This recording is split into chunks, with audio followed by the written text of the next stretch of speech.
era pleno invierno. Nosotros salimos de inspección de patrullas y el centro de coordinación nuestro se puso en contacto con las patrullas diciendo pues que había habido un problema en los túneles de Ayurdín y que un vehículo se había salido de la calzada.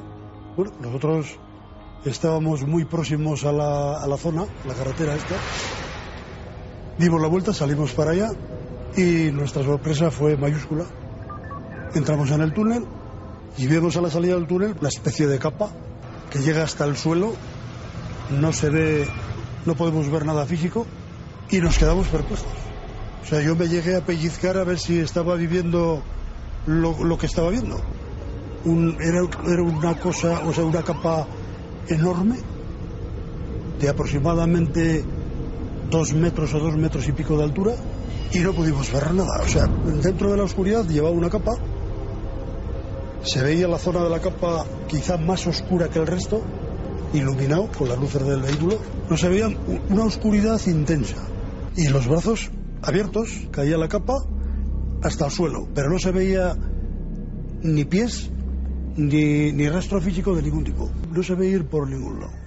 Se ve desvanecerse en el... Que muchas veces nos preguntáis, ¿no? Oye, sobre este tema que habéis hecho el dossier, ¿qué libros hay? ¿Qué puedo leer para ir un poco más allá, profundizar? Bueno, pues todo en las secciones diferentes de navedelmisterio.com con Diego y Guillermo, llevando todo a tope. ¿Estáis todos? Nosotros dispuestos a ir a la caza de la sombra. Toda la actualidad en torno a nuestros programas en navedelmisterio.com, el portal hacia lo desconocido. Búscanos también por Nave del Misterio en Twitter, Facebook y Google+.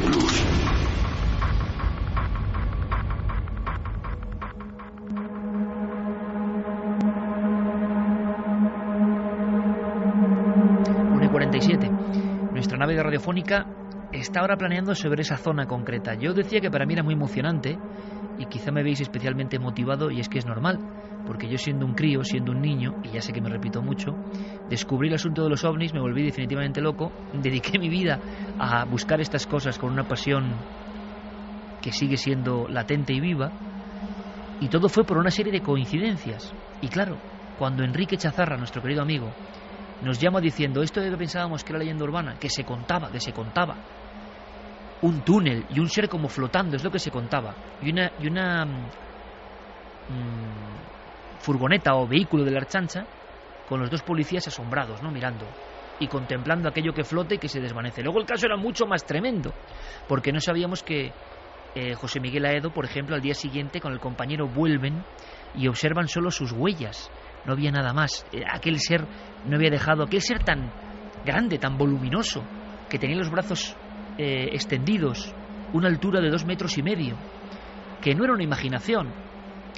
Solo un necio, ¿no? Solo un ignorante puede pensar que 4 ojos de la policía están viendo un efecto óptico o algo similar, cuando podían ver hasta el tejido.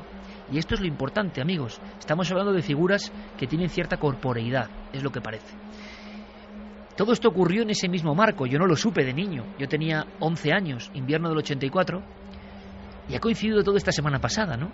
Yo recordaba en mi videoblog, por ejemplo, cómo empecé en estos temas, cómo empecé a buscar estos temas. Fue en Vitoria en aquella época, y a 15 kilómetros de Vitoria, y en aquella época yo no lo sabía, se producía este encuentro.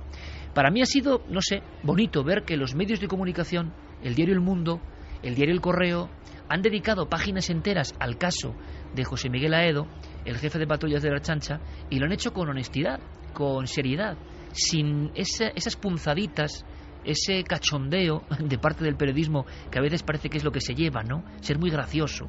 Bueno, pues en el caso de José Miguel, parece que José Miguel es persona que no da lugar a mucha gracia, y desde luego a la cara no.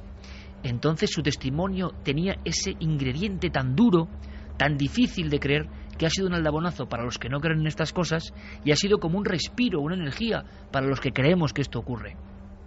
Y yo quería, antes de empezar la investigación de esta noche, saludar por lo menos al protagonista que nos ha hecho este regalo, que nos ha dado este caso 30 años de secreto para nosotros y para vosotros, que es lo importante, y para vivir un poco cómo ha sido la repercusión. Porque ojo Santi, ojo Clara, ojo Javier, ojo Carmen, porque esto es muy interesante.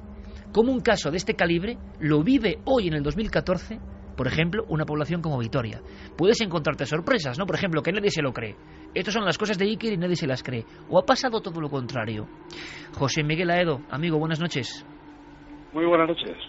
¿Cómo han sido estos días de repercusión después de contar en Cuarto Milenio y de contar con la fuerza que lo hiciste, el testimonio que viviste hace ya casi 30 años? Bueno, pues ha sido una repercusión, bueno, hasta cierto punto positiva, ¿no? Sinceramente no esperaba. Sí esperaba tener contactos con alguien que me llamaría, alguna persona, pues eso, del cuerpo y tal. Me han llamado, me han mandado mensajes, me han mandado WhatsApp, me han mandado emails y bueno, pues personas que en su momento, pues eran compañeros míos, estaban en la misma unidad y se comentó esto y me relataban pues como que efectivamente ahora mismo en este momento cuando ha salido en tercer milenio cuarto milenio, perdón, todo esto pues que bueno, pues que lo han revivido y efectivamente le han dado mucha más fuerza, ¿no? Nadie te llamó, digamos, para reprenderte o para decir que eso no era verdad, sino que te encontraste con un eco favorable por parte de los compañeros. Sí, no, en absoluto, Nadie me ha llamado para contradecir, ni muchísimo menos. Los que se han puesto en contacto conmigo, se han puesto en contacto, pues no sé, de una forma positiva, ¿no? Que lo han visto muy bien, que lo han visto fenomenal, que han vuelto a recordar aquellos días que se habló tanto de ello, claro, las fechas donde ocurrió, ¿no? Yo pienso que vosotros estáis haciendo una labor muy muy importante y yo pienso que bueno, pues esto puede ser una rampa de lanzamiento, ¿no? Una rampa de salida de otros casos que efectivamente es bueno, es muy bueno que estas cosas ocurran para que, no sé, vosotros sigáis investigando y sigáis dando testimonios de todas estas cosas, ¿no? ¿Y la gente más cercana, José Miguel, el entorno de los amigos, la familia? Te lo digo casi como estudio sociológico, ¿no? Cuando alguien va a la tele a contar una cosa de estas, ¿cómo es luego la repercusión? Bueno, pues en principio ha sido buena, no ha sido mala. Ha sido una repercusión sana, ha sido una repercusión buena. Yo esperaba, pues lo mismo que esperaba comentarios favorables, esperaba pues comentarios desfavorables, ¿no? Gente reacia, gente que pues no lo ha sabido. Yo por lo menos no lo sé, no tengo noticias de que hayan salido en ningún medio. ¿Y te has visto obligado a contar muchas veces tu encuentro en el túnel de Ayurdi en estos días o no? Pues alguna vez sí, alguna vez ya me he visto, sí, alguna vez ya me he visto pues casi obligado, ¿no? Porque pues te están hablando y presionando para que siempre cuentas, ¿no? Siempre cuentas alguna vez más, aunque no soy muy partidario del tema, ¿no? Porque las cosas se hablan y bueno, pues ya ha salido en los medios, pues bueno, ya creo que es suficiente, ¿no?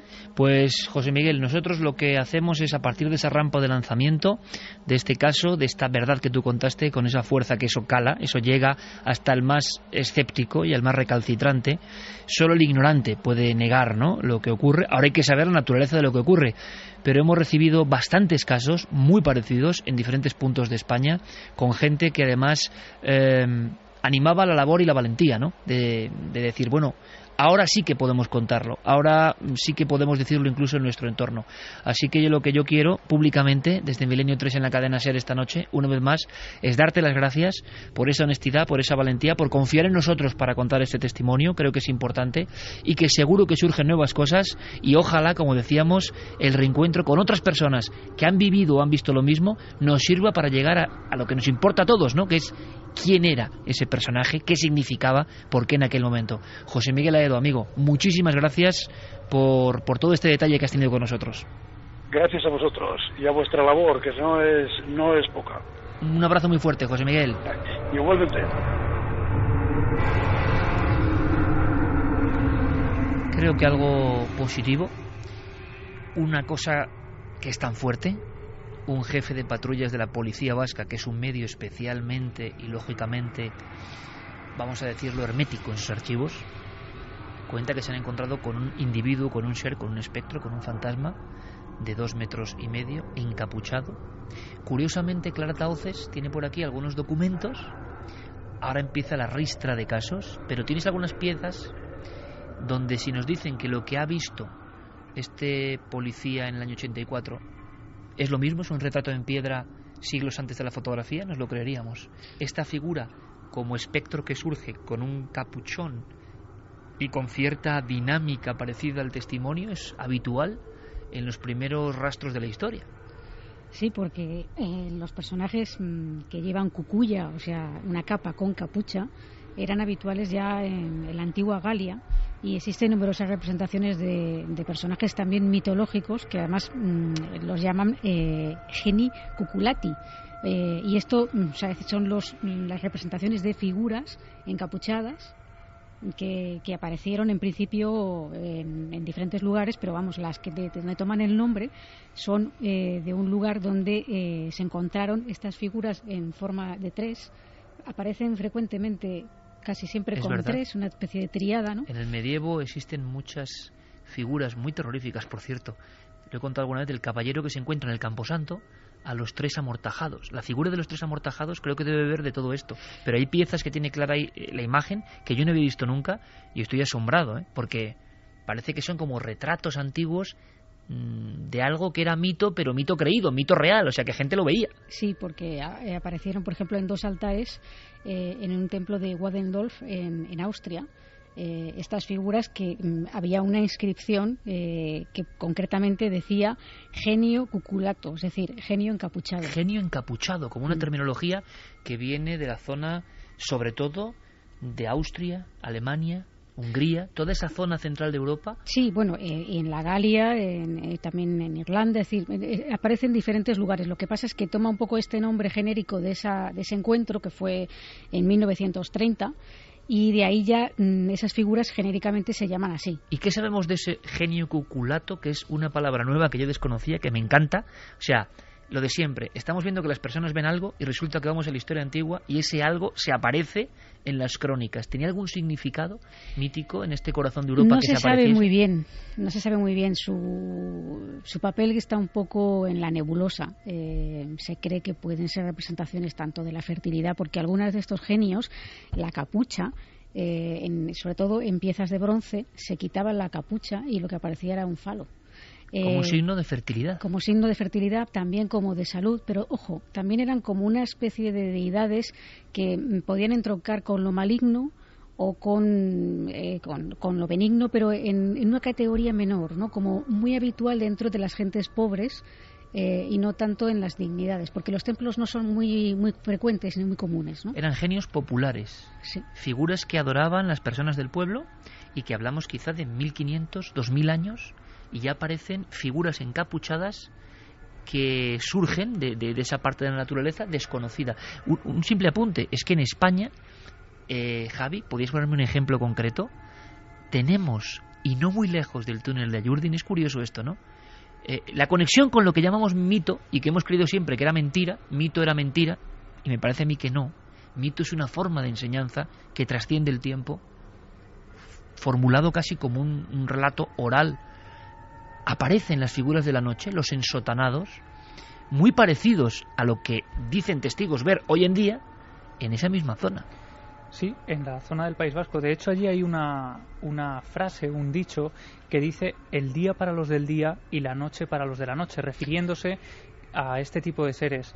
Y existen en la leyenda unos personajes llamados el Gaueco, que es un ser de gran oscuridad, un ser que en ocasiones es representado como la propia personificación de la noche, que se aparece en lugares donde hay próxima pues algo que puede generar una tragedia, como para avisar de un peligro al testigo que está a punto de pasar por él, y se considera que son unos personajes benignos, unos personajes que de alguna forma avisan para que no se produzca esa tragedia. Sin embargo, si el testigo hace oídos sordos de esa advertencia, estos seres sí se convierten en algo peligroso hasta el punto de que pueden ser ellos mismos los causantes de esos peligros.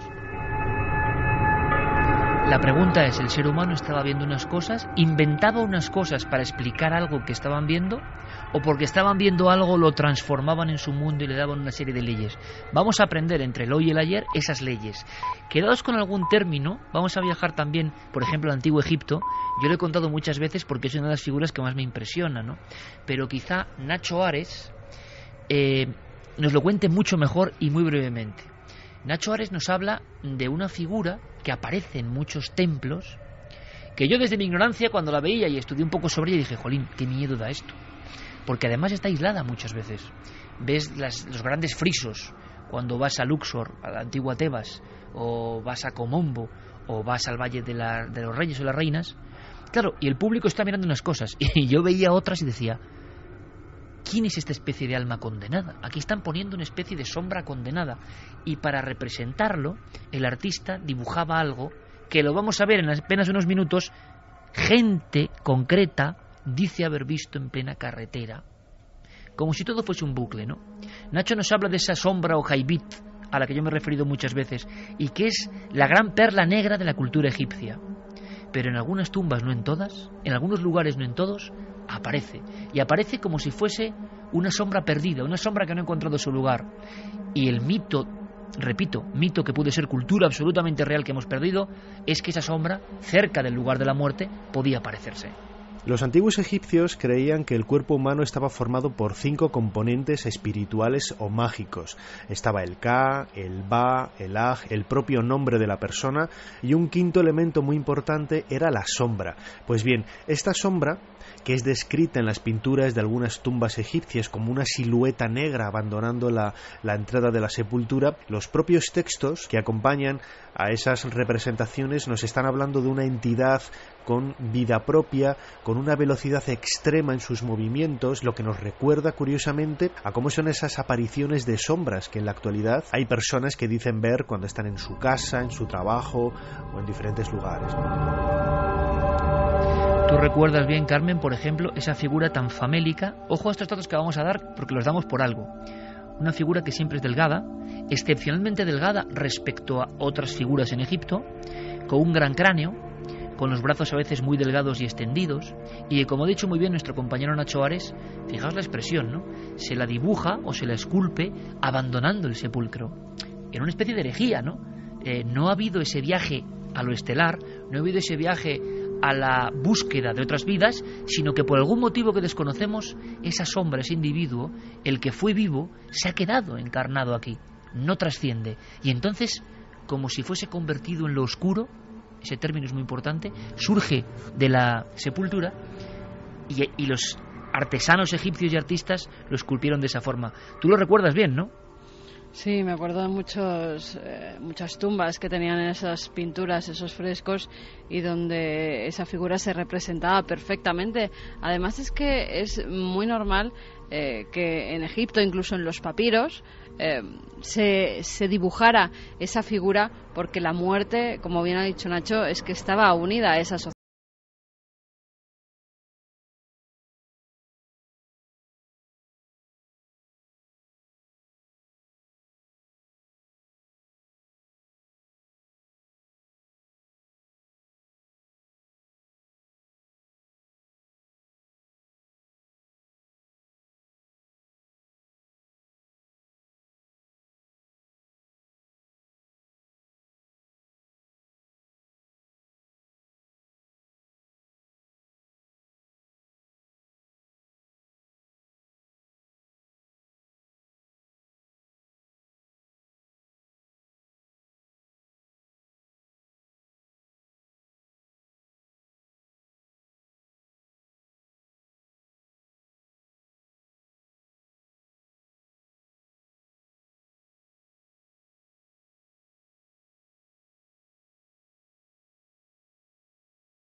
Cuente él, porque es uno de esos casos que surgen esta semana, que podemos disfrutar, que podemos analizar gracias al impacto de ese testimonio de José Miguel Ado en Cuarto Milenio. Esto ocurría a unos 20 kilómetros en una carretera solitaria cerca de Orense.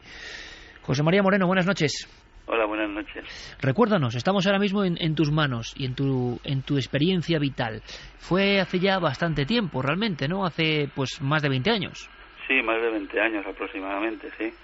Cuéntanos, estamos ahora mismo observando la situación. ¿Estabais en algún punto concreto de la provincia de Orense? ¿Sois 2 hermanos? Sí. ¿Más o menos qué hora sería? Serían sobre las 2:30 de la noche y veníamos pues camino a casa, que era una aldea pequeña de Orense. Prácticamente, lo que sí que me recuerdo más o menos es el kilómetro, porque eso sí que lo tomé de referencia. Más o menos era entre 24 y 30 kilómetros antes de llegar a Orense. Recuerdo bastante oscura, en esa época tampoco había tanta luz ni alumbrados por las carreteras. Pues nada, íbamos circulando y iría a una velocidad de unos entre 80 a 100 kilómetros por hora más o menos. Y en esto que hubo una figura que me recordó mucho al ver el programa anterior de este pasado domingo. Me recordó mucho la figura del programa con la que nos encontramos. La carretera era de 2 direcciones, los coches que venían y nosotros que nos dirigíamos hacia Orense, pues aparece justo con las piernas abiertas y con los brazos abiertos en medio de la carretera. Era una sombra oscura, con un aspecto alto, o sea, una forma humana, y los brazos en cruz. Con los brazos en cruz, que yo, para mí eran más largos de lo normal. O sea, veía una figura que era más larga, unos brazos más largos de lo normal. Te llamó la atención especialmente eso, ¿no, José María? La extensión. Bueno, ¿hablamos de una figura delgada, una figura gruesa? Yo la recuerdo delgada, más bien. Uh-huh. Yo la recuerdo delgada, y los brazos sí que podían pasar incluso por lo que era por encima del coche. O sea, no sé cómo explicarlo. O sea, pasaba el coche, pues podría pasar con el coche por debajo de los brazos, porque los tenía así bastante extensos. ¿Llegas a ver manos? ¿Llegas a ver dedos? ¿Algún tipo de algún tipo de, vamos a decirlo así, de traje o de vestimenta? Esto no lo puedo asegurar, porque es que la cosa fue tan rápida. Yo me lo encontré, es que no me esperaba. Era una carretera totalmente, no había vehículos, o a esa hora no circulaba ningún vehículo, íbamos solos, totalmente solos en la carretera, no había nadie, pocos coches nos cruzamos realmente. Estaba en mitad, en la línea, en medio de la carretera, en medio de la carretera, o sea, no estaba en mi zona, sino en medio de la carretera, o sea, entre los 2 carriles, en medio. Y la forma humana era clarísima, ¿no? No podía ser... Era forma humana, pero era totalmente oscuro. El rostro, imposible de ver. No le vi el rostro, no tenía rostro. Y ahora mismo, cuando estamos hablando, José María, yo creo que, como pasa muchas veces con estos testimonios, y le pasaba el Ertzaina al jefe de patrulla que estuvo en el programa, es que parece que estáis viéndolo de nuevo, ¿no? Estás contándolo y parece que estás viéndolo de nuevo. Yo lo recuerdo con pánico, realmente, aquella escena.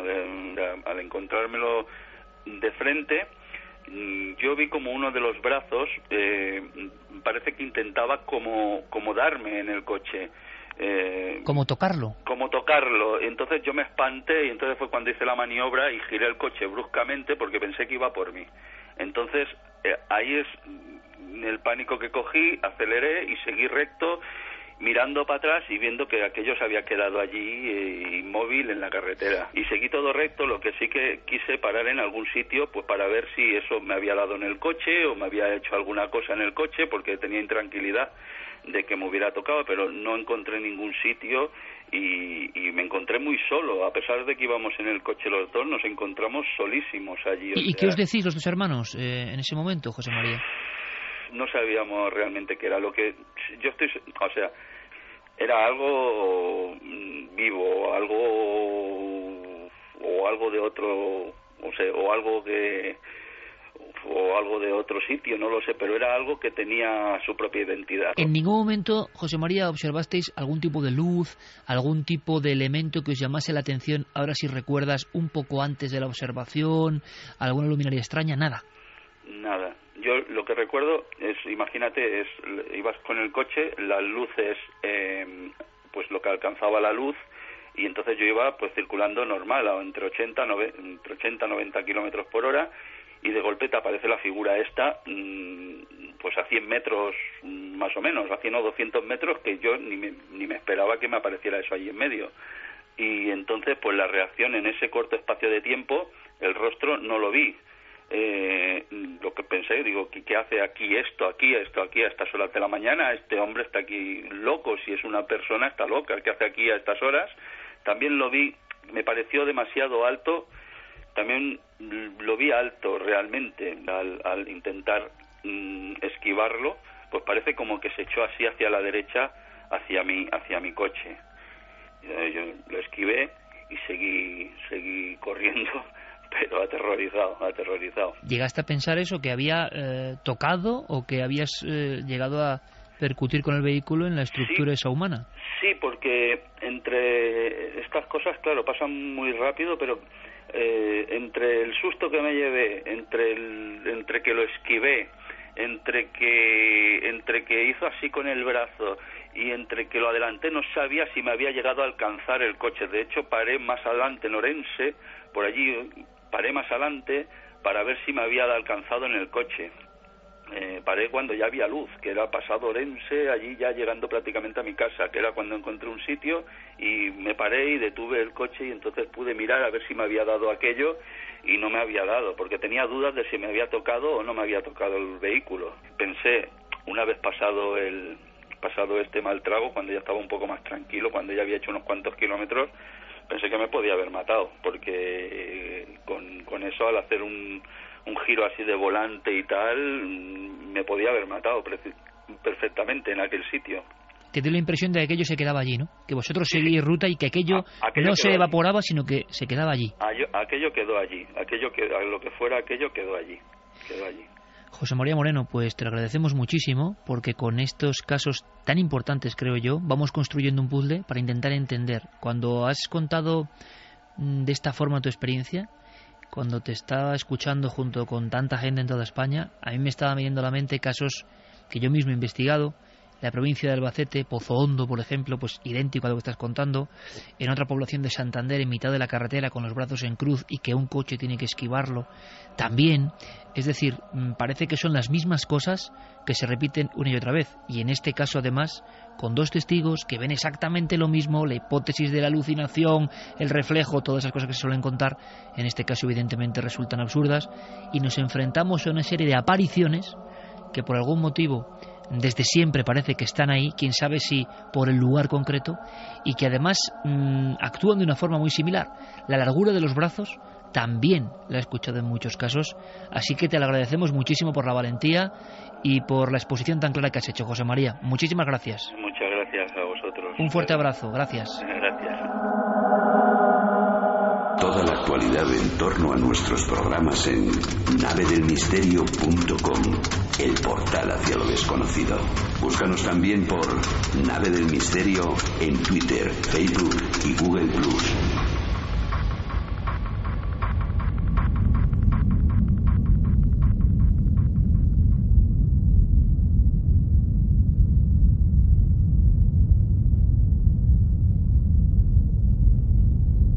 Esconden en la noche, quizá ante determinados personajes que invaden su terreno, como cuando se construye una carretera justo en medio de un lugar de tránsito de animales, por ejemplo. Pues en ocasiones construimos, según estas teorías, en lugares donde residen este tipo de seres que actualmente estarían ahí, pero no los vemos a no ser que pasemos por ahí con unas luces, por ejemplo. Eso explicaría por qué una frase que me ha marcado del caso de José María es: aquello quedó allí, nosotros nos fuimos y aquello quedó allí. Igual que ocurría, por ejemplo, con el caso de Aedo, ¿no? Que esa figura estuvo prácticamente 30 minutos en ese lugar. Pero lo interesante de todo esto es que a raíz de este programa, de todos estos testimonios que estamos recogiendo, esto nos permite ya elaborar una serie de teorías, por lo menos también marcar unos puntos en común que se repiten en todos los testimonios. Yo he ido anotando, por ejemplo, detalles como ese paso del tiempo, que a pesar de él, esos detalles siguen permanentes en la memoria. La luz, por ejemplo, es algo que les impresiona. La luz parece no iluminar a estos seres. Cuando las luces del coche reflejan en ellos, no hay colores, solo hay oscuridad. El miedo atroz e irracional, es decir, el momento en el que aquello aparece en la carretera, ellos ya saben que no es una persona, les surge un miedo desde el innato. instante número 1, ¿no? Desde Eso el segundo 1, tú ya sabes que eso no es un anciano que se ha extraviado, un campesino que cruza la carretera, un no sé qué. Ya sabes que no. Eso Algo es. dentro de ti te dice que no. También, por ejemplo, las carreteras se encuentran anormalmente solitarias. Carreteras que en ocasiones son de tránsito. Nosotros comprobamos, por ejemplo, cómo esa carretera y el túnel de Ayurdín era un lugar muy transitado. Sin embargo, en aquella época y en ese momento exacto, ese lugar se convierte prácticamente en un desierto. Y otro de los detalles, fíjate qué curioso, es que la mayoría de los testigos, por no decir todos, o bien durante la aparición de esta figura o bien a posteriori, acaban disminuyendo la velocidad y frenando. ¿Quién sabe si estas viejas tradiciones del gahueco, del ser que aparece para indicar, para pedir cautela, en el fondo son este mismo tipo de seres que avisan y que evitan peligros? Esta misma noche vamos a escuchar a personas que aseguran que esta aparición les salvó de un accidente o en otros casos provocaron un accidente. Yo no sé, Carmen, porque vamos a contactarlo, estamos intentando vía Fermín Agustí. Son gestiones complicadas. A las 2:23 en vivo vamos a hablar con alguien importante para nosotros dentro de los archivos de la Guardia Civil para, yo creo, hacer otro pequeño hito, ¿no? Que es tener la constancia de que hay cosas. ¿Y cómo se te queda el cuerpo, Carmen? Y te lo pregunto especialmente a ti, porque sabemos de investigaciones, de cosas y lugares donde nosotros teníamos información concreta. Información, por ejemplo, no podemos desvelar mucho más, de una carretera importante y donde de repente las personas ven como unas sombras en el lateral, pero es que no son personas, son sombras que están ahí como mirando, aunque no tienen rostro. ¿Cómo te quedas cuando una revisión de archivos, con esa labor que tanto agradecemos, nos informa sin saber la persona que está buscando lo que nosotros sabemos de ese sitio y coinciden? Denuncias concretas, esto sí me pone a mí los pelos de punta, ¿no? Denuncias en los últimos 10 años y es el mismo sitio.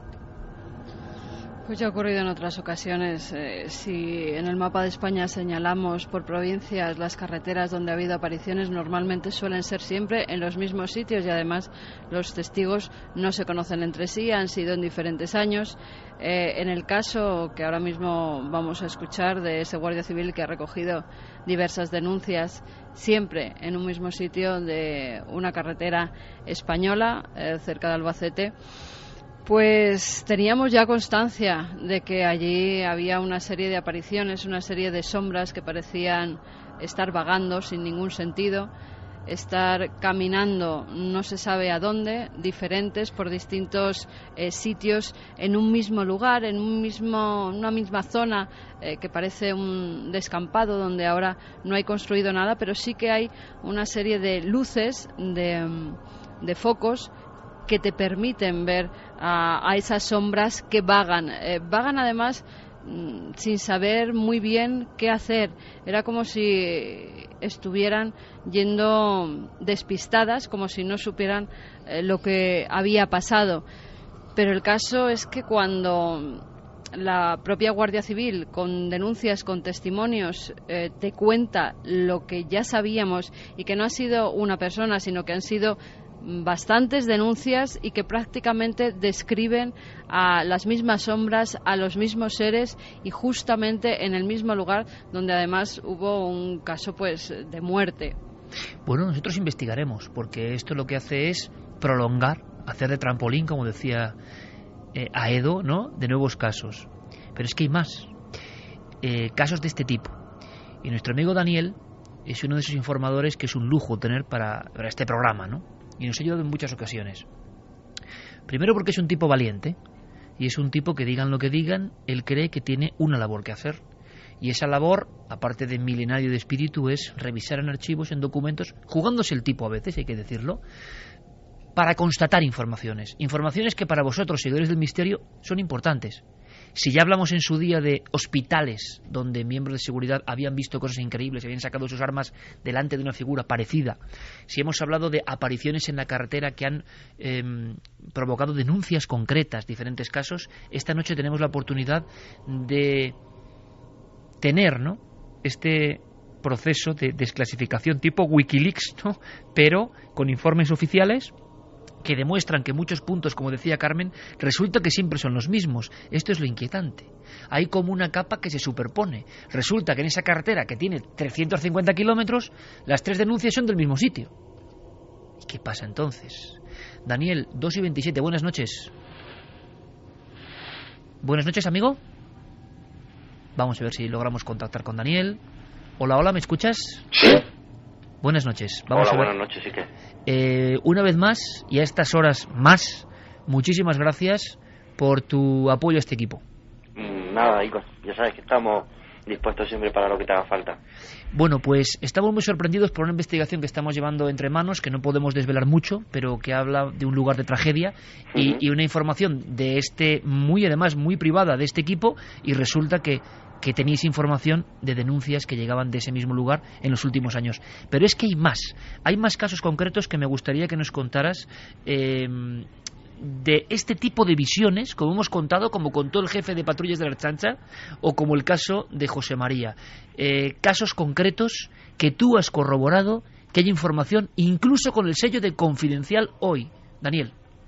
Pues sí, efectivamente, que en algunas zonas de España, en algunos puntos en concreto, sí que han sucedido algunos casos y han sucedido algunas apariciones, aún sin confirmar por la fuerza y cuerpo de seguridad de qué se trataba, pero sí que varios testigos sitúan esas apariciones en distintos puntos de carreteras del litoral andaluz o de la zona de Levante. Vamos a hacer una cosa. Desde luego el público dirá, ¿por qué suena tan rara la voz?, ¿no? Nos vemos obligados a distorsionar un poquito la voz de nuestro compañero Daniel. Lo entenderéis perfectamente. Yo repito que él se juega el pellejo y lo ha hecho varias veces para tener información que ha acabado en documentos que hemos podido mostrar, y lo agradecemos, y por eso tenemos que, digamos, mantener su identidad en secreto. Pero es una persona, os lo aseguro, que se viste por los pies, con una familia maravillosa, y un tipo, repito, muy valiente, y que nosotros queremos, porque la labor que está haciendo no es habitual. Muchas veces hemos querido que dentro de los cuerpos de seguridad haya este tipo de informaciones, y ha sido siempre como ocurre, ¿no?, por individualidades, no por normas, ni leyes, ni administraciones. Y además lo que ocurre, que luego muchos altos mandos nos han dicho, así se hace, ¿no? Así se hace, pero ellos no lo hacen. O sea, es decir, que tiene que haber alguien siempre que dé el primer paso. ¿Había algún caso muy concreto, Javi, que tú le habías pedido información a nuestro amigo Daniel, concreto, y donde sabemos que habían ocurrido otros casos? Por ejemplo, Lora del Río, en la provincia de Sevilla, ¿no? Sí, precisamente a mí me sorprendió porque yo hablé con Daniel a principios de esta semana contándole las investigaciones que estábamos llevando a cabo para este programa, y le pedía, por favor, si podría acceder a esa base de datos para buscarnos alguna referencia o alguna información en nuestras carreteras, si había denuncias, si había avisos. ¿Y cuál fue mi sorpresa cuando él me escribe y me dice que ha encontrado información en la A457 a su paso por Lora del Río, en Sevilla, donde, si recordáis, hace unos meses, prácticamente un año ahora mismo, recogimos varias denuncias de vecinos que se habían topado con un cuerpo partido, realmente. Eso es, con unas piernas que parecían cruzar la carretera rápidamente, y llegamos a entrevistar a unas 6-7 personas. Daniel, ¿qué has encontrado en torno a Lora del Río en concreto?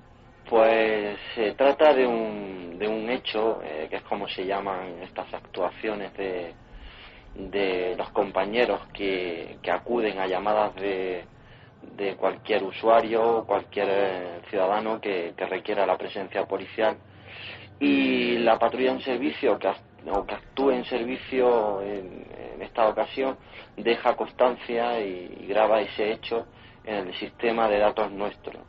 Entonces hay una grabación de dato confidencial donde el asunto y la catalogación pues deja bien claro lo que hay, que es una vigilancia en una vía de comunicación por el avistamiento de personas o animales sin reconocer en esa vía de comunicación. La catalogación está hecha como avistamiento de un espécimen. Avistamiento de un espécimen. Espécimen, sí. En el sistema nuestro, cuando no hay una catalogación o cuando no hay algo así concreto que es un animal o una persona, viene la opción de espécimen, no porque sea nada, sino porque puede ser algo que has visto de lejos y no sabes lo que es. Es decir, que no se identifica claramente que sea un ser humano o un animal, ¿no? Queda ahí en la incógnita. Quien ha denunciado ese hecho se ha encontrado con algo tan raro, entre comillas, que no queda clara su catalogación. Efectivamente, así es. Luego la descripción del hecho, pues sí que los compañeros pues del puesto de actuación en ese momento sí que describen más ampliamente y dicen que ellos acuden por comprobación y vigilancia por la llamada de varios, que no es de una sola persona, sino ellos dejan constancia que es la llamada de varios usuarios de la vía que certifican ver seres extraños de gran estatura cruzando la vía A457 en su paso por Lora del Río, vestidas con ropa oscura y encapuchados. Encapuchado, ropa oscura. ¿Y esto en qué fecha ocurre, Daniel? Pues no estoy seguro, pero creo que es por el año 2012. 2012. Sí, creo que allá por diciembre de 2012. Ropa oscura, gran tamaño y que cruza la carretera. Sería uno de los casos tipo, pero en este caso con varios testigos. Siguiendo la zona... Sí, Javi. Bueno, es que yo quería preguntarle a Daniel, hay una cosa que me parece sorprendente, este tipo de hechos, aparentemente cuando las fuerzas de seguridad, las pocas veces que han hablado, lo toman como algo a lo que no dan mayor importancia, pero el hecho de que la clasificación de seguridad en este caso sea confidencial, Daniel, ¿qué es lo que nos está indicando? Pues posiblemente que haya sucedido en más ocasiones y los compañeros o digamos el puesto que cubre esa demarcación ya tenga conocimiento de que haya podido ocurrir varias veces. Incluso si se haya podido montar algún tipo de dispositivo de vigilancia en la carretera para localizar ese tipo de avistamiento que personas han podido ver y para poder evitar un accidente, porque eso puede dar esa opción de que una persona se distraiga mirando lo que sea o incluso pueda llegar a dar un volantazo y pueda sufrir un accidente. Como ha ocurrido en los dos casos que hemos contado, donde parece que casi ha habido un accidente a raíz de estas apariciones de espécimen, yo me voy a quedar con el término, en mitad de la carretera, hablando con términos oficiales. Esto en Lora del Río, la provincia de Sevilla, y un caso muy reciente.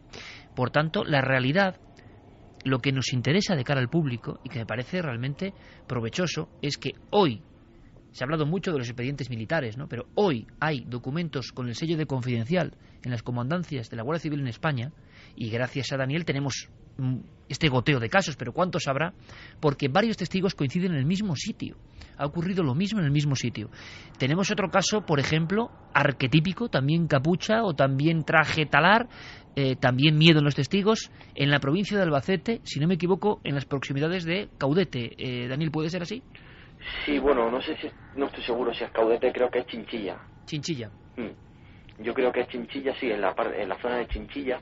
También relatan algunos testigos, algunos usuarios de carretera nacional, incluso autovía, de ir circulando por la zona y por esa carretera y que han visto cruzarse a velocidad de un rayo.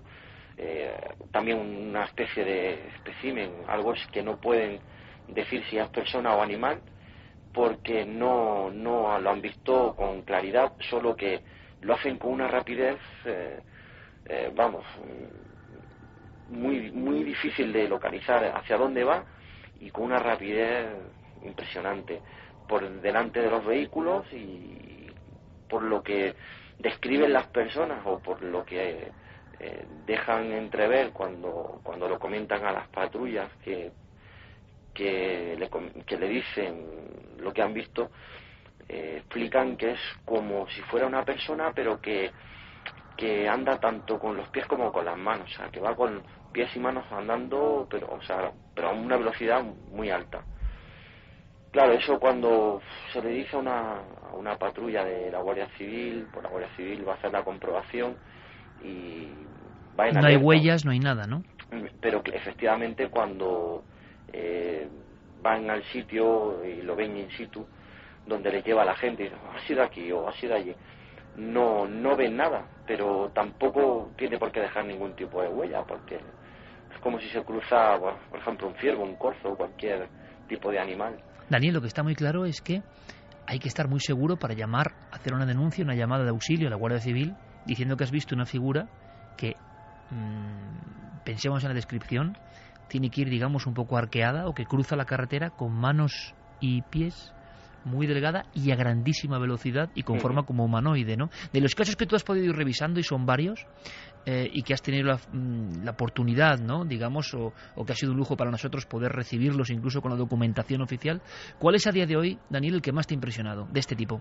La cuestión es que en la Chinchilla hay mucha gente que lo ha visto. O sea, lo de Chinchilla coincide, yo no lo sabía, pero un compañero que estaba destinado por allí, por la zona, por ahí, por el año 2011, que fue cuando me ha dicho que buscara sobre esas fechas, me dice que coincide por una zona cercana a un accidente de tren que hubo en el año 2003, si no me equivoco. Entonces, cuando se juntan tantas casualidades y te dicen que ahí hubo un accidente donde hubo muchos fallecidos y que ven ese tipo de cosas, pues te quedas así un poco impactado, ¿no?, por relacionar una cosa con la otra. Y Daniel, tú incluso me comentabas que esta semana, precisamente haciendo estas gestiones, habías llegado a hablar con algún compañero o habías recordado el caso de algún compañero que había tenido que acudir a una carretera, a un punto kilométrico, creo que por Caudete, porque habían recibido una llamada, una denuncia de unos testigos, ¿no? Sí, así es. Me comentaba que vio... lo que pasa es que la descripción que él me da, pues tampoco me puede decir exactamente porque no estaba muy seguro, pero sí que las personas estaban seguras de que habían visto, pues, no sé si era como alguien cogido, como dos personas cogidas de la mano y corriendo, pero como alma que le lleva el diablo. Dos figuras cogidas de la mano. A la persona que lo ve le da la sensación de que era algo así. ¿Y denuncia a la Guardia Civil? Sí, según me cuenta este amigo mío, esta familia, que creo que era un matrimonio con sus dos hijos adolescentes en el vehículo, creo que esta familia continúa por la carretera cuando lo ve y el padre acelera porque se asusta y acelera para evitar seguir viendo esa imagen que le impacta. Entonces, y lo ven todos, al parecer. Sí, según tengo entendido, sí. Y un poquito más adelante, sino 4 o 5 kilómetros más adelante, se encuentran con una patrulla que estaba realizando un punto de verificación allí en un cruce, y entonces se paran con esta patrulla y se lo dicen que han visto algo muy extraño, y ya es cuando se lo cuentan. Daniel, amigo, que siga la búsqueda. Gracias por tu ayuda, gracias por revelar expedientes que son muy importantes y que muestran una realidad que todo el mundo, y tú lo sabes bien, incluso dentro del cuerpo, conoce, pero que es tan difícil sacar poco a poco a la luz. Gracias por todo tu trabajo, en nuestro humilde entender heroico, para que sepamos, sobre todo por los testigos, fíjate, que no crean que han visto una ensoñación, que no crean que han tenido un episodio de locura transitoria, que sepan ellos, por encima de nosotros, que sepan ellos que la Guardia Civil, que vigila nuestro territorio, que vigila la noche y las carreteras, sabe muy bien que ha habido personas, imaginaos por favor, con qué susto tienes que ir tú en el cuerpo para dirigirte a unos miembros de la Guardia Civil para que vayan a investigar porque has visto esto que parece imposible. Así que la labor es importantísima. Daniel, seguimos en contacto y seguimos con investigación abierta. Gracias, amigo. De nada, Iker, un abrazo.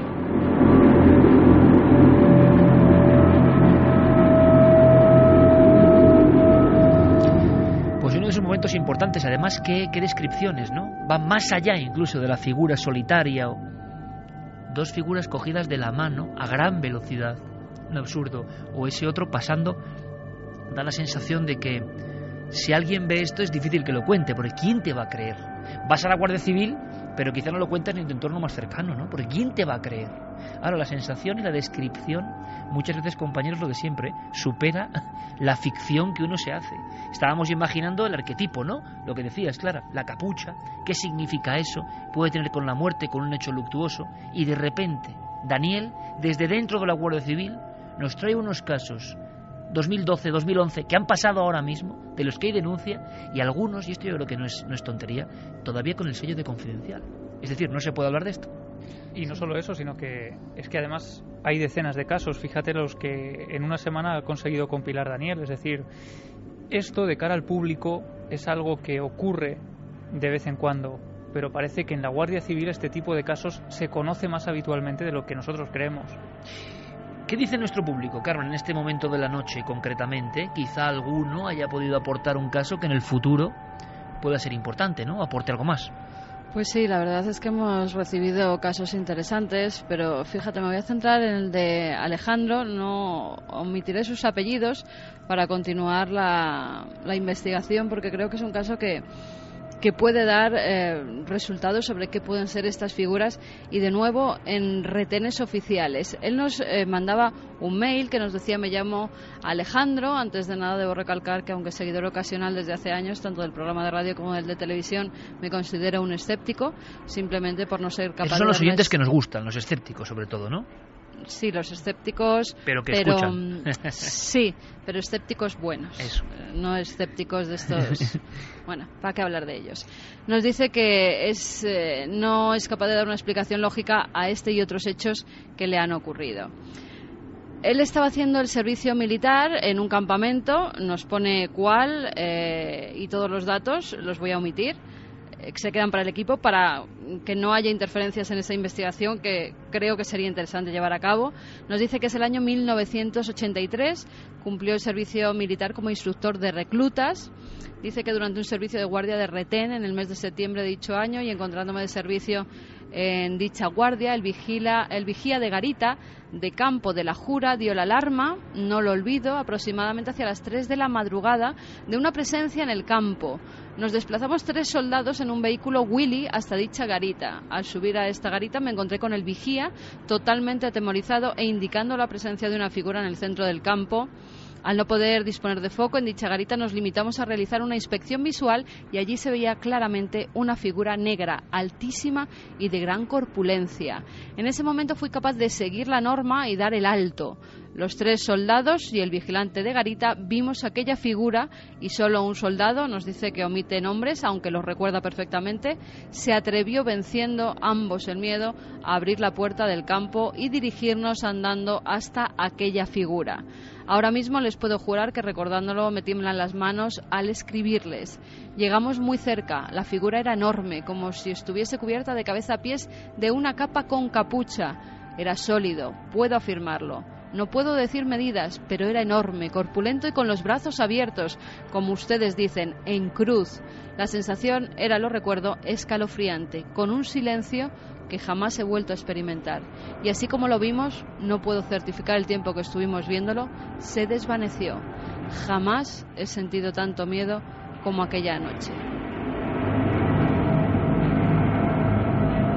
Nos comenta también que al volver al edificio de guardia del retén, el oficial y el suboficial de guardia se negaron en rotundo a que reflejaran en el parte de incidencias lo que habían visto. De hecho, se nos dijo que de comentar este hecho seríamos arrestados severamente. Nos vuelve a indicar el año 1983, el lugar donde estaba haciendo la mili, todos los datos e incluso el número de su compañía, su nombre, apellidos e incluso pues la forma de ponernos en contacto con él ante este caso, que creo que tremendo, junto con el de Talavera, creo que es tremendo, ¿verdad? Porque también es una aparición con los brazos en cruz de nuevo, en el caso de Talavera de un hombre verde como luminoso, y en este caso como de una figura ensotanada. Y el mismo caso que hemos contado de José María Moreno, esos brazos en cruz que llaman tanto la atención, el caso de Ayurdi en brazos en cruz. ¿Sabe algo más, Clara, de qué puede significar eso, no? Brazos en cruz, signo de la cruz, en este ámbito. Sí, porque la cruz es un símbolo mucho más antiguo de lo que creemos, ¿no? No solamente es un símbolo del cristianismo, sino que es anterior. Hay representaciones de la cruz en el siglo XV antes de Cristo, es decir, muy anterior. Y por su estructura, la simbología que nos ofrece la cruz es la del mediador. Es alguien que intercede entre el cielo y la tierra y que cumple la función de un mensajero. Viendo estas... Más daimónico imposible, claro, ¿no? El que está entre el aquí y el allá. Exacto, estas representaciones casi teatrales, me atrevería a decir, porque estamos hablando de casos que estamos viendo que son más comunes de lo que pensábamos todos, pero no por ello dejan de ser casos de una gran extrañeza, que no tienen aparentemente... Lo decíamos tú y yo antes, ¿verdad? Una especie de escenografía. Ocurre algo por algo, es absurdo que eso de las manos, eso de los brazos en cruz, eso es para algo. Sí, es para algo, porque no tiene ningún sentido. Por ejemplo, imaginad que estas cosas también pasan, ¿no? Que vayáis por la carretera y alguien necesite auxilio y lo primero que hace es intentar parar un vehículo. Una forma de hacerlo es ponerse en medio de la carretera, ¿no? Quizá con los brazos en cruz, pero bueno, es un poco arriesgado ponerse en medio de una carretera porque te pueden atropellar. Es decir, siendo algo humano. Nadie se pone con una pierna y la otra abierta, como el caso que hemos visto de Orense, en mitad de la carretera nacional. Y con a no ser que sea un suicida, claro, a no ser que sea un suicida. Y esos atuendos, ¿no? Esas capuchas, ¿no? Luego está el tema del tiempo que ha mencionado antes Javi de manera así un poco por encima, ¿no? Pero que yo creo que merece cierta reflexión. En el caso de Aedo, por ejemplo, la pareja que la pareja que se encuentra con eso, que se sale de la carretera y que realmente pues casi tienen un percance gordo por culpa de esa presencia, da parte a la Ertzaintza y pasa media hora de tiempo, transcurre media hora desde que se da ese aviso hasta que llega a Aedo con su compañero. Es decir, eso estaba ahí esa media hora esperando, porque claro, por ejemplo, las apariciones espectrales no encajan muy bien con esto, ¿no? Los espectros tienen más que ver con algo que sucede en determinado lugar, que queda marcado y que se repite independientemente del observador. Aquí parece que tiene que ver con quien está viéndolo. Sí, exactamente, es como si le hubieran estado esperando a la persona. Vamos a hablar de un caso concreto. Tenemos comunicaciones, vamos a Mérida, esa tierra mágica que también nos acogió, porque en las cercanías de Mérida, pero cogiendo rumbo hacia el norte, provincia de Cáceres, ocurre otro caso tremendo, otro de estos ensotanados, pero con un elemento más. Charo Ozores nos lo comentaba, quería ser partícipe, uno de tantos casos que hemos ido recibiendo. Hay muchísimos, compañeros, y seguramente iremos filtrando esta información. Gracias por vuestra ayuda, como en el caso de este militar, ¿no? En aquel tiempo, en el 83. Gracias por vuestra valentía. Entre todos estamos logrando algo. Pero vamos a Mérida. Vamos a Mérida hace unos 5 o 6 años, a esa zona, o partiendo de Mérida, porque este caso es paradigmático de ese mensaje. Charo, buenas noches. Hola, buenas noches. Charo, ¿cuál es tu historia? Cuéntanos. Pues mira, yo salía de Tarifa de unas vacaciones y venía dirección Madrid. Y entonces paramos, como a las 10 de la noche paramos en Mérida, estuvimos ahí cenando y creo que eran sobre las 12, ya cogimos el coche y salimos por la carretera de Extremadura, ¿no? Y ya no recuerdo si a la media hora, 3/4 de hora, no sé, no recuerdo tanto el tiempo, ¿no? Pues yo iba, claro, en noche cerrada, que no se veía ningún coche por delante de mí, o sea que yo iba alumbrando mis faros, ¿no? Y de repente veo como que viene por el arcén, o sea, sale como de un matorral, pero él andando por la zona un poco ya del campo. Veo salir a un monje, o sea, un monje, una persona como de estos hábitos, como la película esta del Nombre de la Rosa. Y claro, yo me quedé así asustada y claro, no quise mirar luego, volver la cabeza, porque claro, yo iba a lo mejor a 120, claro, que digo, se me va el coche. Entonces luego sí miré, claro, por el retrovisor, pero claro, ya era oscuridad, porque yo solamente iba alumbrando, porque era noche cerrada, lo que yo veía en ese momento.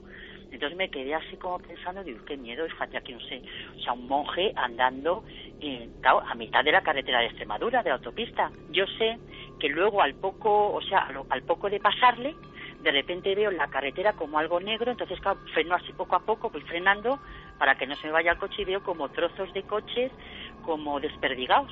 Y dije, anda, digo, porque al principio no sabía lo que era, digo, ya veo como el guardabarros y tal, y entonces vi un coche que estaba salido en el arcén, en la carretera, pero como en diagonal, como cuando aparcas en batería. Y entonces yo fui frenando, claro, a mí me daba miedo parar.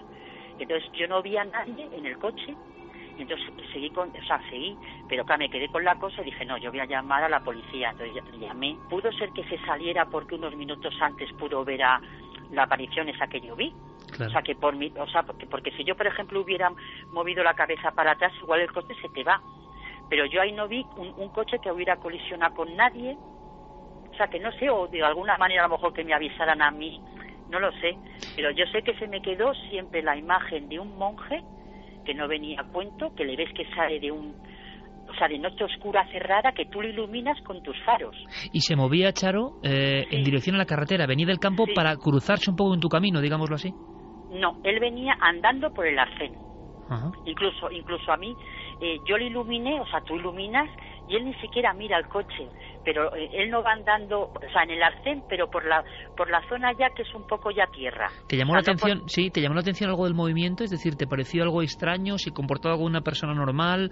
¿El traje te llamó la atención algo? ¿Llegaste a percibirlo? O sea, algo físico, no era algo como una imagen, como un vapor, como una sombra, sino que era algo físico que estaba ahí. Era algo físico, que no miró ni siquiera el coche ni nada, y era como una persona que me daría miedo verla, o sea, a mí se me impactó. O sea, una persona como grande, bastante grande. Con capucha, has dicho, ¿no? Con capucha, él iba con la capucha puesta y como de esos hábitos tipo marrones. Claro, que de repente veas que de los matorrales que muchas veces salen de los arcenes, ¿no? Veas que de repente de ese matorral ves como que sale una persona andando, un monje. Y una cosa, Charo, le has dado vueltas, imagino, durante todo este tiempo, y ¿qué has llegado a pensar de esta aparición? ¿Que realmente te salvó de algo, quizá, también? Puede ser, sí, porque yo ahí ya me quedé como pensativa, claro.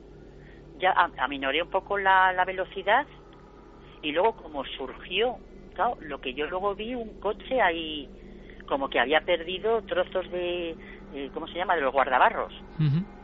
Y estaba tirado en la cuneta, eso sí lo pensé, digo, a lo mejor es una manera de avisarme, o lo que he dicho antes, o a lo mejor esa persona vio lo mismo que yo y se salió de la carretera. Que curiosamente es lo mismo que ocurre en el caso que contamos del jefe de patrullas de la Ertzaintza, que le llama a una pareja porque tiene que prácticamente dar un volantazo y salirse de la carretera, porque una figura idéntica a la que tú nos cuentas les hace dar un volantazo, ¿no? Que es el peligro que tiene esto. Y ellos acuden por una cuestión de puro tráfico, o sea, un coche que casi se ha accidentado en mitad de la mediana de una carretera. ¿Y esto ocurre hace cuánto tiempo, Charo, más o menos? Yo creo que fue en el 2007, lo tendría que mirar mejor, 2007 creo que fue el 26 de agosto. Pues yo no sé si vosotros tenéis archivos, porque yo llamé a la policía. Lo que vamos a hacer, Charo, porque es muy interesante, calculando los tiempos, la velocidad que tú ibas más o menos, y lo que transcurre desde Mérida y esa carretera que la conocemos muy bien, porque ha habido muchos casos de este tipo, y me da medio que coincide con cierta zona, vamos a ver.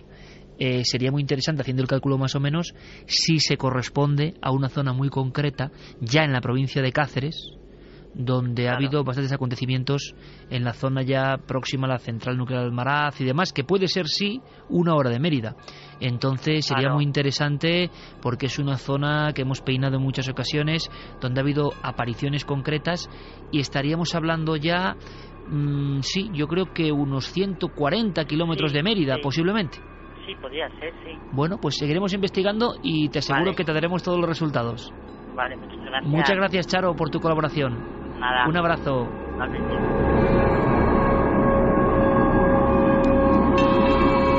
Y es que hoy en día la informática nos permite tener resultados casi ipso facto. Una gestión sobre el mapa nos hace dar un dato. Yo tengo eso en la cabeza, ¿no? Es que hay una zona, y lo sabe bien mi querido amigo Gonzalo Pérez Sarró, donde han aparecido muchas de estas figuras. Tú recuerdas, Carmen, la historia de Valparaíso y la niña fantasma perfectamente, ¿no?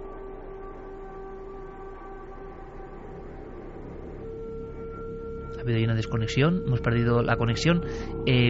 La niña fantasma aparecía en una carretera que sale de la Nacional 5, y incluso Saucedilla, también cercano, central nuclear de Almaraz.